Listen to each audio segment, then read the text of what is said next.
off shooting night. But you know what stars freaking – oh, my – okay, I'm sorry for the language. Nate is laughing at me over here, and I do not know why. Yeah, sorry. I'm liking it. Let me tell you my take. Okay, you probably already know. I'm ready. I'm not mad at all that AJ Dybantsa goes 6 for 24. I don't love the three-point shot.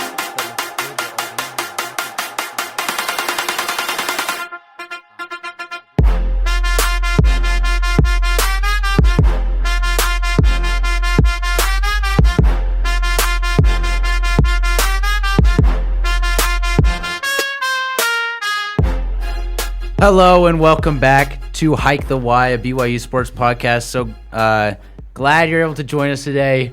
And what a weekend it was for the BYU Cougars. They go play Utah at home and just crush them. And then super close defeat against the number one team in the nation at home. Holy cow, we've got a lot to unpack. But to get into the episode today, we just have a couple of fun things to do before we get into it. Me and Nate were talking about it before we started the podcast. And here it is. If you had – now just think about this for a minute because it can be deep if you want to make it deep. If you got to be roommates with one of the BYU basketball players, who would it be? Ooh. And this is like assuming – that like they're not married. Yeah, so like and they're not like right. Just you and them like as it's bros, like, right? Yeah. Just who would you want to be like? Like you're bros, you're gonna be in Helaman Halls with homie. Helaman Halls. I can go first if you want. When you guys start, I need ahead. to look this up. You guys had more time to think about it than I would. They left me in the dark on this one, so I'm gonna need some time to think about it. Go ahead, you guys got it. Go for it. I think if I had to go and choose one, I would definitely want it to be Rob Wright III. Oh, I know. So you can be taller than him? No. No. I gotta be the tallest dude. I think a lot of people are like, oh, I want AJ Dybantsa. I want Richie Saunders. And I'm like, yeah, those guys are really cool. I feel like personality-wise, I kind of clash with some of those guys on the teams. Just like when I listen to like their post-game interviews, I'm like, I don't know. The thing I love about Rob Wright is he's a leader. He's super positive. And he's always just willing to hype a boy up. You know what I'm saying? Like, I need someone in my corner like Rob Wright III to always just be like hyping me up. Be like, dude, like, in a way, you just like got 100% on your chemistry 105 exam or whatever. And I'd be like, yeah, that's what's up. Or I'd be like, yeah, in this class, like, you're so awesome. And I'd be like, yeah, thanks, Rob Wright. And then I could like hype him up too, you know? And then if we go play basketball outside, dude, we would run a crazy pick and roll. I love to run a pick and roll with Rob. Can you dunk? Can I dunk? Yeah, I can dunk.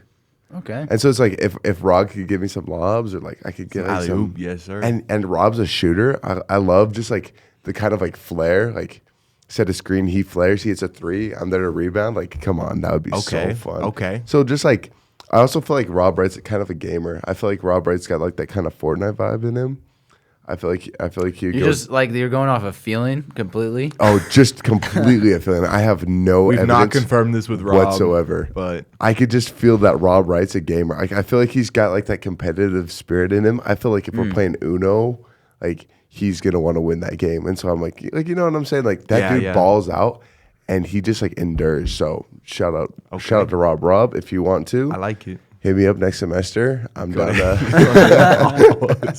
That's awesome. Yeah, I can go next. I was like pretty set in stone on I'm just gonna go AJ Dybantsa because like he's gonna be almost guaranteed a top 3 pick in this upcoming NBA draft. Like even if he gets injured right now, like he's probably set in stone top 3 pick. And so, like, you get the experience. For the clout. Yeah, hey, back in my day. I roomed with AJ Dybantsa. I was with AJ Dybantsa. But, like, I really like the point you bring up there, Nate. Like, you want someone who you can vibe with. And it reminds me, so I ref intramural sports.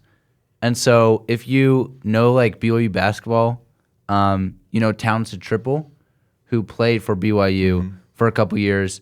And then he decided to stop playing. From what I understand, is because he knew he wouldn't get time at BYU. And he didn't really want to leave to somewhere unless he was like going to get like good NIL money and like just have a good experience somewhere. And he couldn't find that. So he's just like, you know what? I'm just going to stay here at BYU. So I've ref Townsend Triple in intramurals, and he is such a chill guy. Yeah. He's so fun. He's like always yapping, and it's just, you can feel the vibe with Townsend Triple. And I'm like, you know what? I kind of want something like that. And so this is a poll, but Jared McGregor has been on this BYU team for 4 years. That's a poll, Doesn't bro. get minutes at all. No, he got minutes, against against Utah. He put up a shot. I mean, he played 1 minute. So Played 1 minute. He gets minute. I looked up, this was on AI Overview, so that could be completely wrong. I think he has 16 points over the 4 years that he's been here. So, like, he's averaging 4 points a year, if that's right. But, like, he seems like such a fun guy. Whenever he comes in the game, he just takes a three. Everyone on the bench is like, oh. Or, like, if it goes in, the crowd goes wild. It's, like, crazy. And, like, you don't do that for a guy that's, like, not, like, such a fun guy to be around. Oh, yeah. That's definitely a big, But big reason. and then saying all that, I'm still going to go with AJ. You going AJ? Because just the lore of, like, V'd with AJ. I just wanted to bring up all the extra true. stuff. That's true. So, yeah, that's my pick. I just want to do a quick point check of what you just said. It is 16 points. 16 points in 4 years. for There you go. Jared McGregor. Hey, check out. AI Brandon Overview. using Yeah. AI. From right. 2022 to 2026. There you go. He's yet to score Wait, this is this season. his 5th year then? It says 2022 to 2023, then 23 to 24, 24, 25, 25, 26. That was 4 years. And so Yeah, that's 4. Yep. he's got 6 in he went 6, 6, 4, and he's got 0 so far. So Give him the basketball. Dang it, we already played Utah anyway. he had his shot, bro. He had his shot. He had did. his shot, Anyway. and he He had one. bricked it. Anyway. He's back iron, right? Yeah, Back back iron, iron, high off the back. No, man, I'm looking at this roster. I'm gonna go Richie Sanders. Ooh. Richie Saunders. I mean, I think Richie's a guy. I think he's got the same kind of hustle off the court that he has on the court. Where like that's a guy. I need somebody to keep me going sometimes. Where it's like, Wake up! He's like, hey, let's go. He's like, hey, we got to go to the gym together, bro. We're on our way. And I'm like, oh, I don't want to really do. He's like, dude, you need to want this. Come on, and like like helping me keep up with stuff. But also like he seems like a fun guy. Like he's charismatic and I just feel like we'd be chill, we'd vibe. And that's really it. I don't know. That's like the one that I saw. I was like, who would I want to room with? Yeah, it would be give me Richie Saunders. That's chill. I had one more idea that I forgot before, but now I remembered it. It's like I feel like I know the answer everyone's going to give, but just the game yesterday against Arizona, which we'll get to, it was just a heartbreaker. Pretty much. Here's the question. So you're at a game. And this would never be me, or like, because I don't leave games early, but you're at a game and your team's down by just so much. And you're like, it's impossible to come back at this time. Like, there's no way we're going to come back from this game, so I'm just going to leave. And then you leave, and you look at the score 20 minutes later, and it's a 1-point game. Like, what immediately goes through your mind? Because for me, like, the first thing is like, no way. Like, if they win, I'm going to regret this for the rest of my life. So, like, would you want them to win the game? Or would you, like, be secretly rooting for them to lose? I don't know. I don't know. I feel like it'd be a funny story. You'd be like, yeah, BYU was down by, like, for me to leave a game, BYU would have to be down by, like, 40 points. And they're just, it's like an absolute like wreck. It's like a bloodbath. Like, you know? And so it's like if I left and then they're coming back, that'd be a funny story. I feel like I'm like at church. I think at church, like some like guys in the ward would be like, yeah, I can't believe I left that game early. And they'd be like, what? You left the game early? And I was like, yeah, I know. BYU was down by 40. I can't believe I left. Like it'd just be like a funny story. Like I record all the games online so I could just like watch the game later at home. So I wouldn't be like too pressed because I could just rewind the game and watch the comeback, you know? So I wouldn't be too upset. Yeah. I feel like I would be less upset with basketball than with football. If it was like a BYU comeback, like fourth quarter comeback in football, and I missed it, I would never live it down. But I would never leave a game again. I would never leave it. Well, if it was, I don't think I'd ever leave the game. If I left that's a the good football point. Like, game, I wouldn't leave it. You only get 6 a year, like right? 6 football games, home games a year. Yeah, like 6 or 7. Yeah, Depends on the season. And so I would feel really bad about that. Basketball, there's a lot more opportunity. So if I miss one of those, I'd be like, well, gosh, dang it. But like, I will just never miss a game again. I feel like with football, though, I'd be like, I'd call myself a fake BYU fan. I feel so bad. Yeah. All right. Good question. That is a good question. Yeah. Good question, I appreciate Brandon. that. I spent like 2 minutes thinking of that question. Hey man, that's a good The question. hard work That's a paid good off. question. That's a good question. All right. Now let's jump in. First game of the weekend. BYU completes the season sweep, beats Utah at home and on the road. The brooms. And the brooms. Utah is officially I guess unofficially because Baylor's only won one game. And I think Kansas State has only won once too. Yep.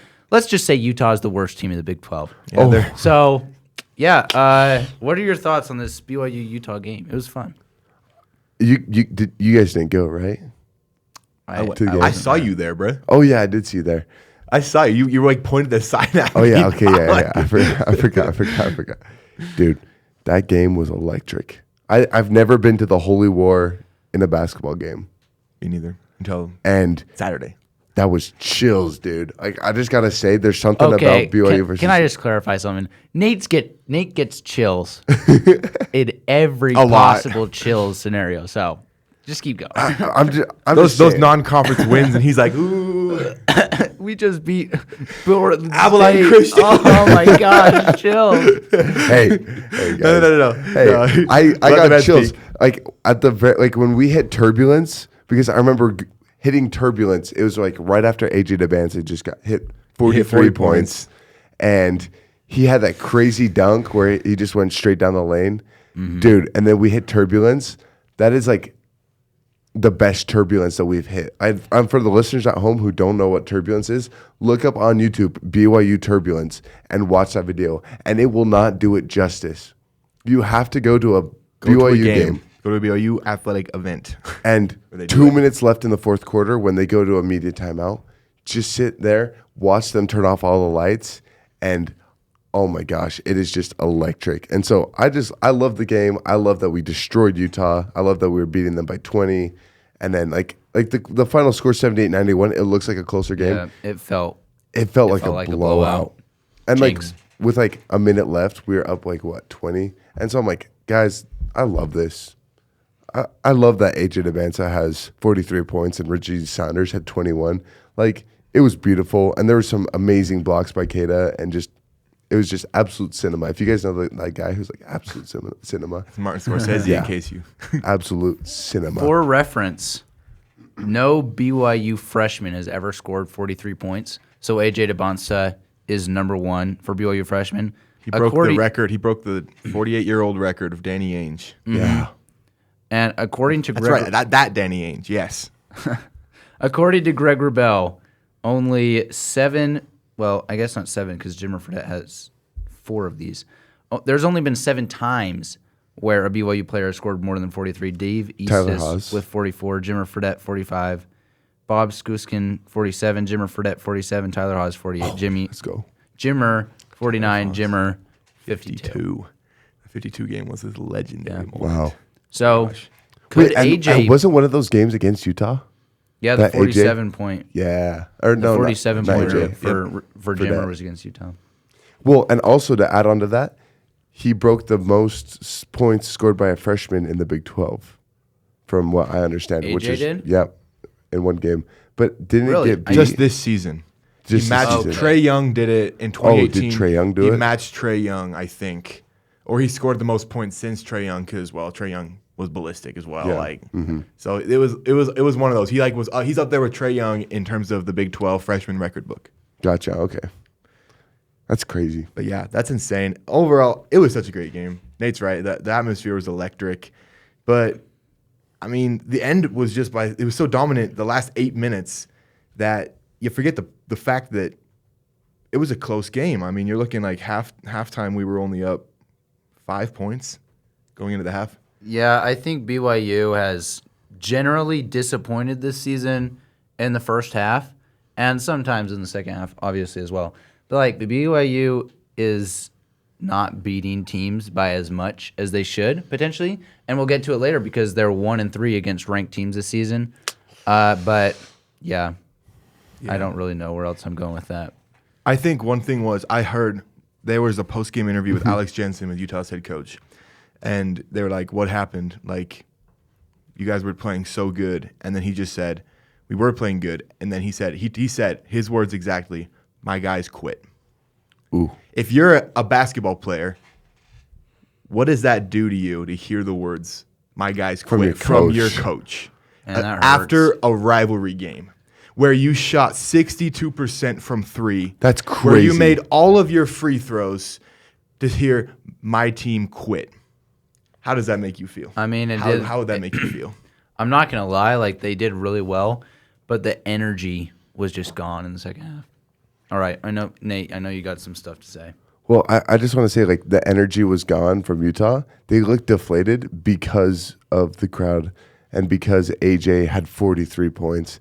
Like, They could not stop it. they couldn't stop AJ and Richie, and that was basically it. No one else, like, put up a lot of points. It was mostly just Richie, AJ, and Rob Wright. I think for the Utah game, Richie only had 12. Oh, who had 21? It was was it Rob. Rob? Rob Wright. Yeah. That's how Wright good had of a 21. game AJ had, because Rob Wright had 21 points, 5 rebounds, 3 assists, and nobody talked about it. Rob Wright had 21. 21 from Rob Wright is crazy numbers. Yep. Like for him, but that's how good AJ did. That's what you guys see. Yeah, I mean, so I've actually got a couple of clips from the post game press conference. Here's KY just talking about AJ Dybantsa getting 43. For those who don't know, we haven't really said it. AJ Dybantsa hit 43 points. It is crazy. In case you didn't hear that. Out, I was like, I want to run this play, and I didn't say who for, and Coach Voigt was like, nah, let's just keep going to the hot hand. So, like I said before, we try to put them in different spots to get the ball, and the guys did a good job of screening for them. I think it's just crazy that, like, I don't know how many plays it was in a row, but it was AJ left side hitting threes. Like, they probably it felt ran surreal the same. because I haven't seen AJ do that all season. Oh yeah, he just doesn't step back. He doesn't shoot threes well, but he was on a heater. And he just kept doing that over and over again. A funny quick story from Spencer Linton, sorry for the people who don't say their T's, from X. This story, he went to AJ Dybantsa's dad, Ace, and Ace said to Spencer Linton, I need more rebounds from AJ. He only had 6. Spencer says he's a freshman, or he set a freshman single game scoring record at BYU. And then Ace said, yeah, that was good. I still need more rebounds. I mean, it would have been a good opportunity for a double-double.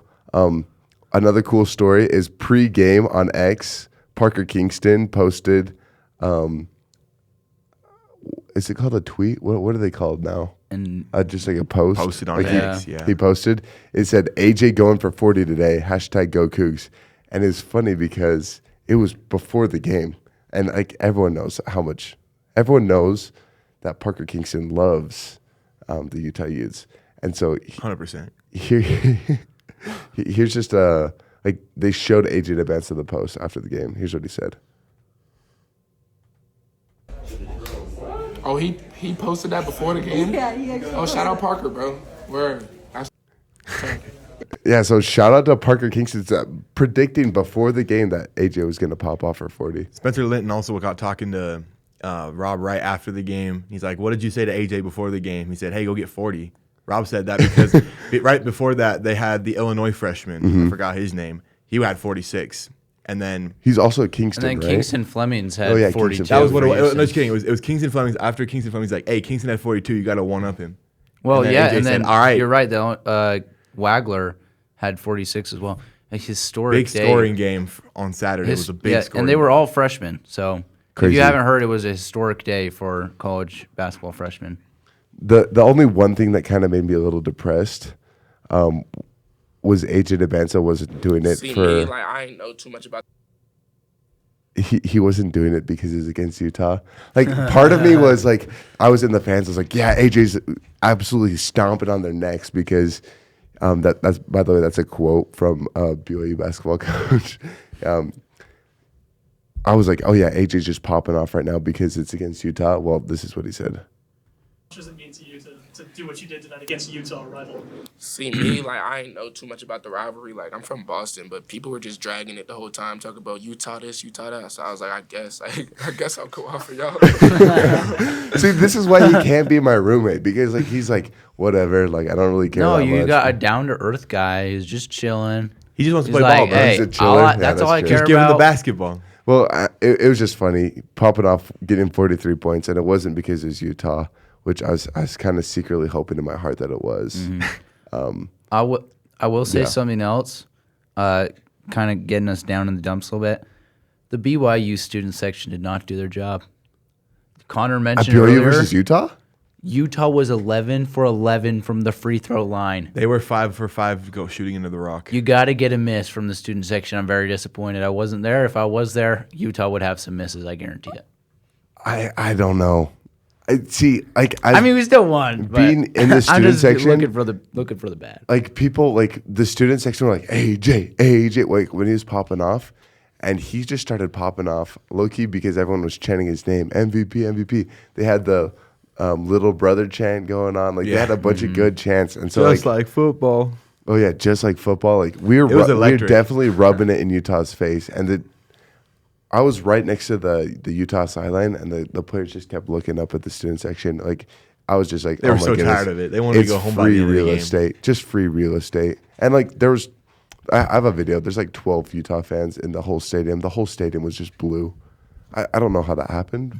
I hope there wasn't a ticket scandal. Like No, what Utah fans did. just aren't real. But No, like they're just there were not 12 Utah real. fans. So If you are a Utah fan, please reveal yourself. hey, whoa! My parents listen to this kidding. podcast Just and they're Utah fans. Okay.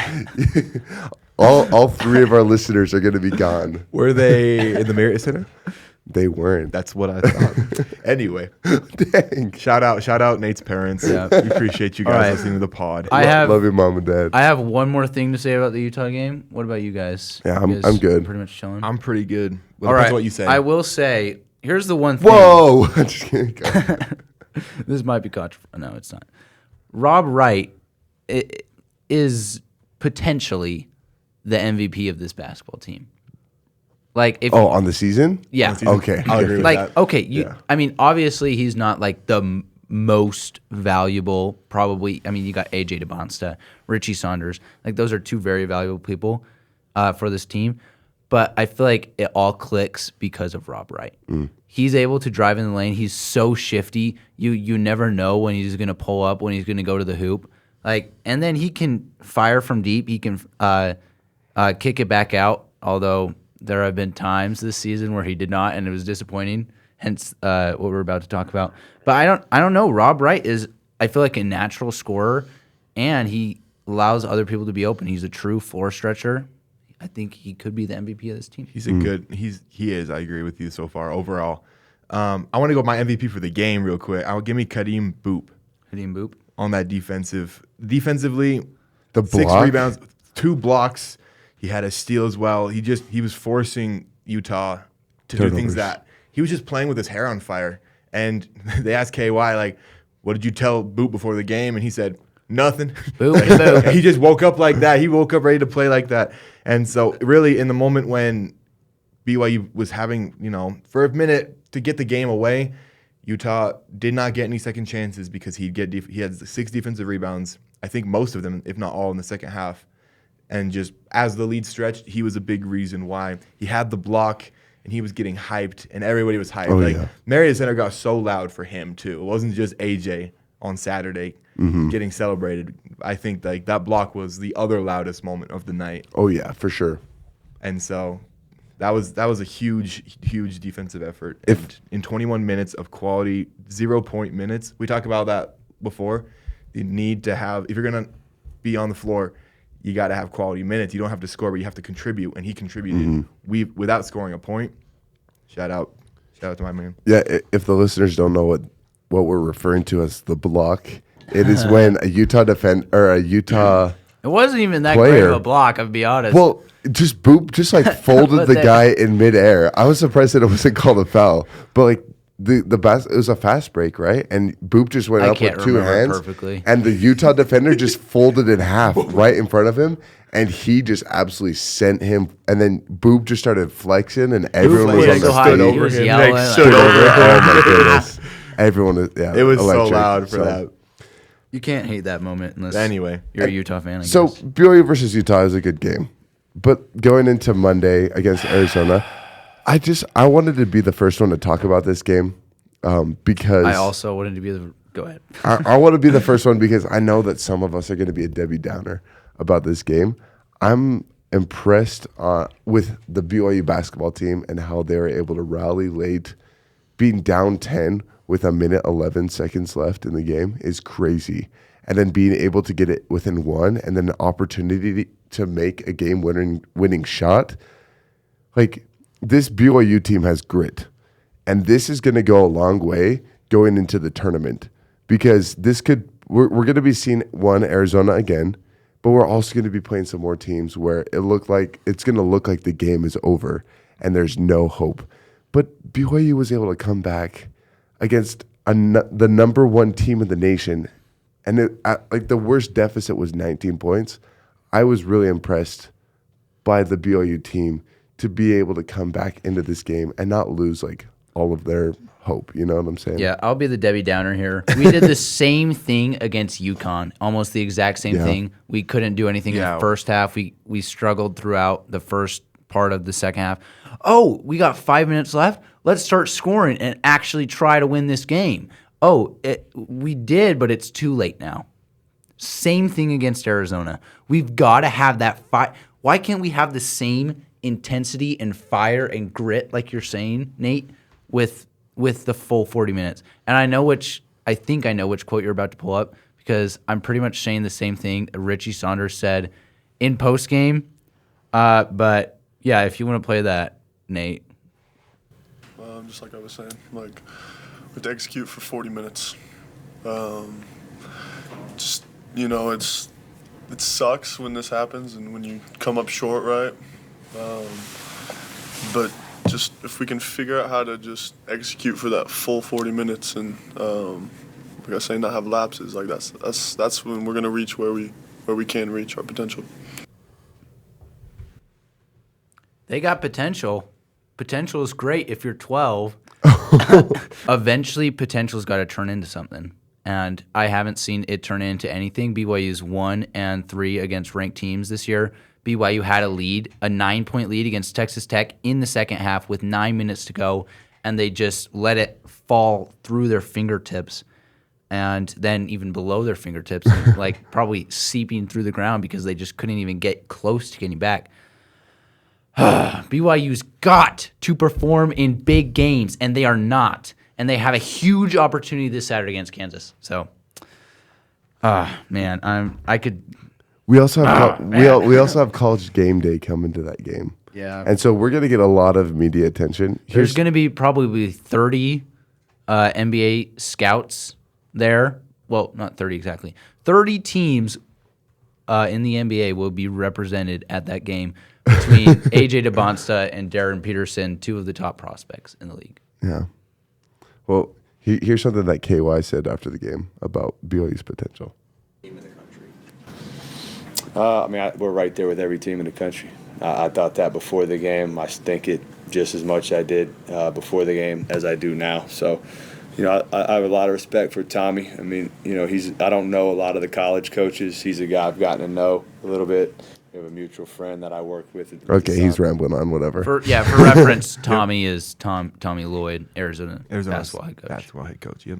Yeah, I'm just saying, like, BYU has lost most of their ranked wins. I think if we lose to Kansas this week, we've got so many more chances because the Big 12 is so good. And, like, we're going to be playing Arizona again Houston, this year. Arizona. But if we keep losing all of the games that are against ranked opponents, we're going to slowly find ourselves drifting out of the top 25. Yeah, I kind of want to just get like most of my negative points Okay, out of the way here. Get them out.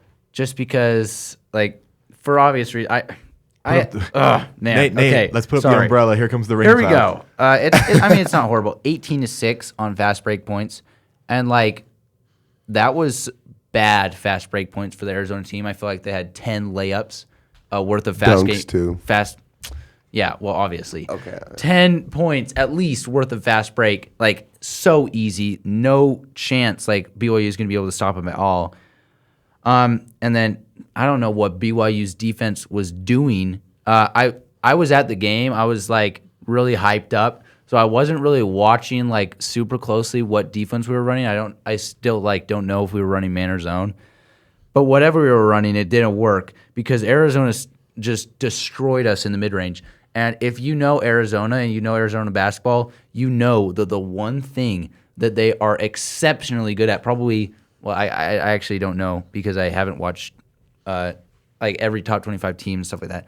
I'd say they're at least up there in terms of best teams in the country at the mid-range. Koa Pete, Braden Burries, Jaden Bradley are elite from mid-range. And you let Braden Burries score 29 on you. Jaden Bradley had 26. I swear 20 of those were from mid-range, just pulling up, and no one's guarding him. I'm like, what are you doing? Like, this is his shot. This is the one thing he actually wants, and we're just giving it right to him. Yeah, so a lot of things on the defensive end. The offensive end, I didn't hate, but we'll get to that later. I just need to get that out. Feel better? No, but at least I got it out. Good. I mean, I still have a couple more things to say, but I don't want to ramble for too long. Now, one thing, I was talking after the game with my dad. I was, not this time actually, no. I was talking with my roommates, and I was like, I feel like a broken record this season about turnovers and making your threes. I feel like that's just been the story. If we have low turnovers and high 3-point range, high 3-point percentage, we can beat anybody in the country. And in the first half, I did take notes during the game because I was like, hey, this could be important come the podcast tomorrow. Hey, BYU had more. That's Look at that. W See comment. that? We had more turnovers in the first half against Arizona than we did the entire game against Utah. But in the second half, we only had 3 turnovers. We had 9 in the first half. We had 8 the whole game against Utah, 9 in the first half against Arizona, but then we locked it down a little bit offensively and only had 3 turnovers. And so we showed that we're a second half team again, but the turnovers in the first half, to Brandon's point, definitely killed us and got us in a little bit of a hole early. We were just giving them free opportunities. And Arizona had 2 turnovers in the first half? I was going to screenshot it and I forgot at the halftime. But they had 2 turnovers in the first half and they had 11 in the second half. So we turned the table on them. And they actually ended with more turnovers than us. And I think, it's a positive step. Part of my problem with the game, I don't ever want to be one of those fans. It sounds so casual to be a fan and blame everything on the officiating. But I did want to ask Brandon about the officiating at this game because there were 3 calls particularly that could have won us the game if they all would have gone our way. And I don't want to blame everything on the official because Arizona won the game. They deserved to win the game. I'm talking about AJ getting fouled when they hit him with 2 hands. I'm talking about 1 out of bounds call when they said it went off Ahmed and it did not. A couple of the fouls down low in the paint on Ahmed were also sketchy, and that's why he fouled out. And so the approach kind of changed because of that. Arizona won the game. I'm not trying to take any of that away from them, but I want to know, what do you guys think about the officiating without just like chanting, ref, you suck? Because some of it I wanted to say, those were pretty decent calls. There were some iffy calls they called against Arizona too, but there was more. To me, it seemed like there was more striking differences in the way that they called the game against BYU. Yeah. I want to go first because Go ahead. you were at the game. I was sitting watching TV at home, right? I was watching it on a TV, and the announcers were like, "Ooh, that's not a good call." And usually the announcers are like trying to like protect the refs, and they're like, "Oh yeah, that's definitely a foul." And we had some, I forget who was announcing the game. He's got the Fran Fraschilla. he's like Fraschilla, old, yeah. He's got like a I don't know who the color guy was. he hates saying things where it's like, oh yeah, that was a bad call. But he was like, oh yeah, AJ got fouled on that play. Like they kept showing the replay on TV. Usually they don't do that. But like, oh yeah, that was atrocious. My take on the officiating is that I thought I mean, this was my take watching the game live. I was at the game, and I obviously didn't have like a great view. I thought the officiating throughout the game was pretty good. At the end, there were like a couple of really cheap, not cheap calls, but like calls I was like, I didn't really see a bunch of contact, but maybe you can call that. There was one foul on Richie Saunders where they showed the replay and he didn't touch him. Yeah. And it was a great acting job by Koa Pete, and the official was just in the perfect position to not be able to see it very well. And so I don't really blame the officials at all. But then at the end, they did start calling some light fouls and let some contact go. But like, I almost never blame the officials just because I know how hard of a job it is. And I had another point, and it's just left my mind. That's okay. While we're still on officiating, I don't want to blame anything on the officials, but I want to say certain trajectory, similar to like if we make our free throws, the approach is different. The approach is different if they call the game a little bit differently on some of those plays. Because I thought it was pretty good too. I just didn't know how consistent it was. There were moments when they let some contact go, and there were moments when they call light contact. But on both sides, it wasn't very consistent throughout. Like usually officials, they set the tone. We're going to let them play to this level today. They said that in the first couple minutes, but this time it kind of just felt a little bit, and I know it's hard. Inconsistent. It felt inconsistent, but I'm not going to knock it. But I do feel like I'm more forgiving to football refs than I am to basketball officials because the court's a lot smaller than the field. But I just felt like some moments like those, it's just, if you could see it as a fan on TV, and if the announcers are like... I mean, you got 3 officials watching 10 guys. That's hard. Like, yeah, and instead of like 5 watching 22 on a... Anyway. But anyway. I mean... It's not just officials. easy. I've been an official. Easy. I've been an official for easy, fourth graders. Right? I know that. I've been an official for fourth graders. Dude, That's why it's rough. Look, this is why I deferred to you guys, right? Before I don't want to say anything negative about it. I just want to say, to me, there were moments when it looked questionable, but there are moments in every game too. Mm-hmm. But like the approach would have changed had certain calls gone BYU's way, which didn't. But I will never knock officiating. You guys know that I don't know as much about basketball compared to you guys. And I will not. I want to. You don't have to glaze us that. I will. That's why I defer to you. But I just, from what I do know, some calls in that game were called incorrectly, which is a fair thing to say about that is fair. Any contest. I will say that's the case. Here's my one thing. I thought the officiating, like per base an average game, like no one's going to be really complaining about it if it's not 2 high quality teams. So I personally, after leaving the game and everyone's chanting refs who suck, blah blah blah blah blah, I'm like, I thought the refs did a decent job, and I love to look at Reddit after the game. I like to look at the game like Reddit post because 99.999% of the time, someone's fan base is like, oh my gosh, the refs screwed us today. And I looked at the post, half of the people were saying, you know what, the refs screwed BYU out of a win. And the other half were saying, Arizona should have won that game by 20 points. What were the refs doing? And so, I don't know. Like, I obviously am looking at it through the lens of a BYU fan. Maybe like looking at it through the lens of an Arizona fan. Maybe there were some calls like that were bad against BYU that weren't called. So, I don't know. I feel like, I feel like we don't need to talk about officiating too much more. I've been kind of putting this off. I'm good. You guys keep going. You want to talk about AJ? We gotta talk about AJ. I have no more. I have no more things. Do you have any more? No. Here. Okay. We'll go to Actually, the you know last what? one. Can we talk about AJ at the very end? I just wanted to mention one more thing. Let's go. Kennard Davis. Oh. Kennard Davis makes 5 I was going to mention threes. Kennard. He is back, baby. I was going Come to say, on. I think he might be that kind of swagger. Big reason why BYU stayed in this game late. How they got back into the game and then were able to stay in it down the stretch. He got hot. He was testing in the first half, but he didn't really he didn't make any of them, and he didn't really look. They were shaky looking shots. They weren't amazing looks, and they didn't look great as the shots. But they come out in the second half. He's like, I'm gonna make some shots, and then to end with the game with 15 points, that's a big reason why. And Brandon called it. I just want to say. I said it was going to be pull the back Utah the game. take. I said it was going to be the Utah game, but I feel like this counts. Yeah, pull back the tape. Same weekend. I will say, here's the thing. BYU.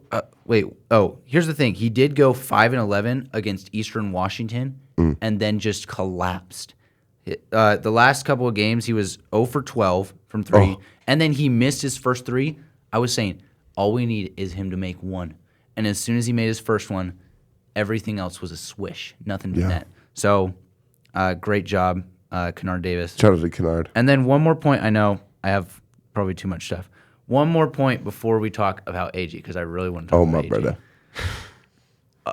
Beto Ahmed fouled out, and he played 10 minutes. And this is his second time fouling out all season. So I'm like a bit worried that he's a big guy. He's great in there. He blocks a bunch of shots. But I feel like he's maybe fouling just a bit too much. A little handsy. Yeah. I think that's all I have to say about that. He gets a little handsy in the paint, and I think he's used to the G League, and it's a little bit different here in college. Yeah. That's it for me. That's all I can say about that. All right. Are we ready to talk about AJ? Because Have mercy. Okay, here's my thing about AJ Dybantsa. For one, well, let's say I was his roommate, like we were talking about before, I'd be chiding him on this myself. This is something I would say to him because I need him to play a different brand of basketball. Okay, and I could see you guys snickering here. Like, Brandon's take is freaking stupid. But hey man, if you respected me until here, I'm gonna respect you. I'm respecting you. Hear me out. As long as you respect me, we respect each other. I am not mad at all that AJ Dybantsa went 6 for 24 from the field. I'm not mad at all. He had an off shooting night, but you know what? Okay, I'm sorry for the language. Nate is laughing at me over here, and I do not know why. Yeah, sorry. I'm liking it. Let me tell you my take. Okay, you probably already know. I'm ready. I'm not mad at all that AJ Okay, Dybantsa go. was 6 for 24. I don't love the 3-point shots that looked horrible all game. He was bricking it left and right and mostly short. And I didn't love his shooting there, but he got to his spot. And when he got to his spot, he was mostly just missing. And so I'm not really mad about the shooting performance. Here is my take. Feel free to disagree with me because I will stand by this till the end of time. AJ Dybantsa goes up like a flailing fish coming out of the water when you catch it. You know how you catch a fish? Yep, it comes out, like you can't see me in the room right now, but I'm waving my arm. I'm flapping my legs. What the heck is AJ Dybantsa doing when he's going up for a shot? Every basketball player knows if you want to make a shot, you don't fall backwards. Like, unless you're stepping back. You go up strong. And what made me so frustrated was that in the first half, I know I'm going on a rant here, but hear me out. In the first half, AJ Dybantsa goes up strong twice. The first time he shoots, he gets fouled on the arm because Toby Awaka hits him. But he went up strong. He didn't flail. He went up strong, gets the N1. He does it again, doesn't make the shot, but he gets the foul. Then AJ Dybantsa decides to go up and try to flail. Okay, I've probably said the same thing 5 times. AJ Dybantsa needs to stop flopping. He needs to go up strong, and we would have won the game if he would have done that. What is your reaction?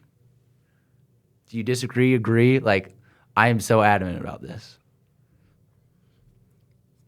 What do you think, Nate? I'm just going to get the silent treatment here from Nate. Giving me the side eyes and snickers. I think we just need to let AJ play his game, because what he does is so interesting to me. I definitely think that he should stop flopping. Like, he needs to flop less. That's definitely for sure. But he also, it also just depends on the official. And I think we were talking about the officiating earlier. There were plenty of times where he did actually get fouled. Yeah, he did flop, but he still puts up pretty decent shots when he flops. And 90% of the time, he actually does get whacked in the arm pretty hard. So yeah, he's flailing like a fish. I wouldn't say 90% of the time. I'd say Oh, holy cow! What? Did that not just get louder for you? No. Oh, you actually. There you go. I'd say like 90% of the time he gets whacked pretty hard. And so, yeah, he's flailing like a fish, But then he's going and he's actually getting fouled, and then because he's flailing like a fish, they don't call it. But like what AJ Dybantsa does, like the Arizona game can't really be a testament to what he does because you watched the Utah game and he dropped 43 points. He's a phenomenal player. I can't do that. And so whenever I watch AJ Dybantsa play basketball, I'm like, what an amazing athlete. Yeah, there's a couple of things that are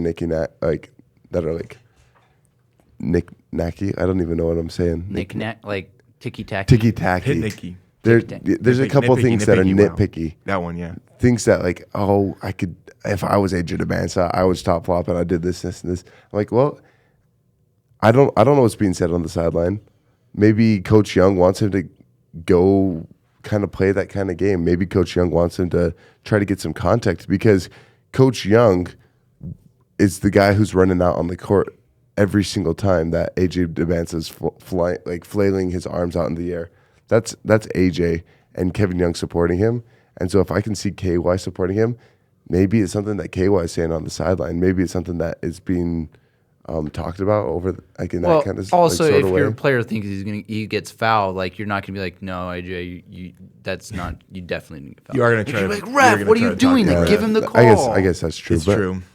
But we don't necessarily know what that kind of conversation is going on the sideline, because maybe the play that was drawn up was, hey, AJ, go in there, just try to truck as many guys as you can and get a foul, get to the free throw line, because he was like, what, 8 for 8 for free throws in the first half? Like he missed a bunch in the second half, but the first half he was scoring, most of his points were free throws. Yeah, so, he was eventually 11 for 16 from the free throw line, which isn't particularly good. great. Yeah. No, most of those misses were in the second half. But yeah, I don't know. Like I've already said this. What am I doing? Like, why am I saying it again? Yeah. You go up strong, you get fouled. Like, if you go up strong, you have a great chance of actually making the bucket. You go up and lean back and kick your legs out and all that stuff. Like, you're not going to make a bucket. And another point, AJ, if you guys remember when AJ got fouled on the three, do you remember that? Yeah. That was a 1,000% an offensive foul. If you watch the tape, AJ, the guy's trying to go past him, and AJ Dybantsa does a freaking jumping jack in the air and kicks his leg out, and that it was an offensive foul. The ref just didn't have a great angle, but I don't know why I'm mentioning that. Got us back in the game. I'm in the mindset of hating on AJ. I love AJ Dybantsa. He's a great player. Yeah, you want him as your roommate. But He did say that. I just need one thing from you, AJ. Just one. Please just go up strong. And that's all I want. I want to play this clip real quick. Is this how we're going to end out? Do you guys have any more points? I want to say something about AJ. Okay. Good. To Brandon's point, yeah, you're right. I mean, stylistically, flopping's not a great way to do it. But as of right now, to lead the nation in scoring average means it is unfortunately working. According to ESPN, 23.6 points per game. Oh, he's leading the nation. He's leading the nation I forgot right about now. the 40 piece. So, according to this, right? So, when it stops working is when I think he'd stop doing it. Realistically, I do lean toward your side where I think, flopping's not the way to get the job done, but he gets to the line more than most people in the country. And when he makes his free throws, that's where he gets a lot of his points from, like Nate was saying. So, it will last as long as the refs let it last, because then on this team, you don't have everybody doing that. It is just a stylistic from him. Because you got Richie Saunders driving to the rim. Richie ain't never flopped. Richie takes hard contact. And so I think that it's a stylistic thing. And I think it might be a lack of better word, maturity. And I think it's not something that will necessarily stay in his game forever. But whilst it is working, I think that's what he's going to keep doing it, I think. Yeah, that's a good point. I'm just thinking come March, are the refs going to give him calls 6 games in a row if we make it to the national championship game? Like, are the refs going to give him that call 6 games in a row? And I think that answer has got to be a resounding no. Like, there's no chance. Like, seeing what we've seen, like the Texas Tech game, I think AJ had 13 points. It might have been 11, 13 points. He went to the foul line one time because every time he went up, he was trying to sell a foul instead of trying to make a bucket. So, yeah, if I keep talking about AJ, I'm just going to say the same thing over and over, and it's going to, I already have, but. One thing I will say, Yeah. I think we need to appreciate the greatness that he is doing.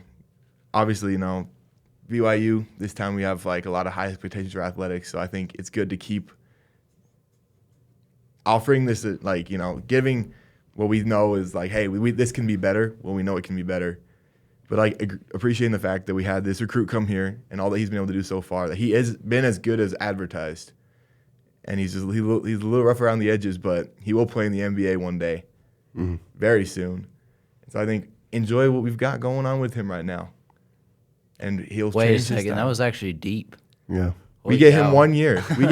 He's played 20 games already. He's not going to play a whole lot more than 20 more here, maximum.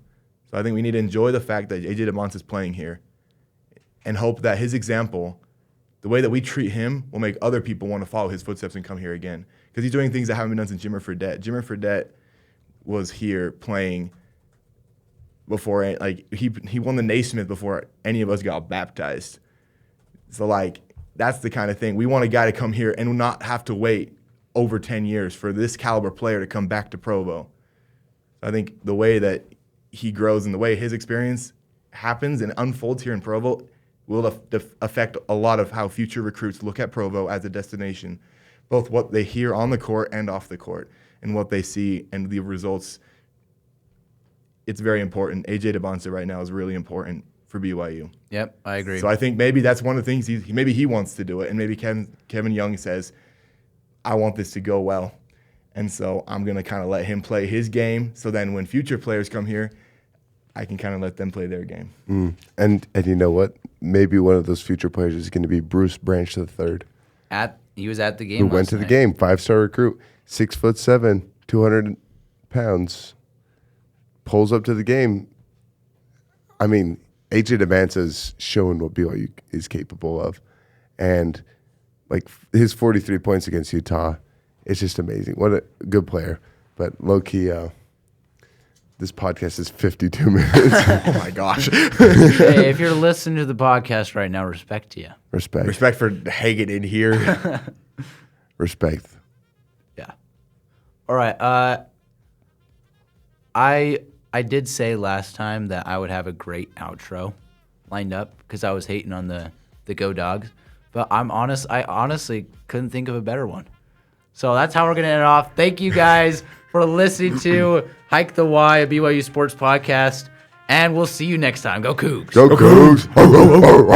Sick 'em.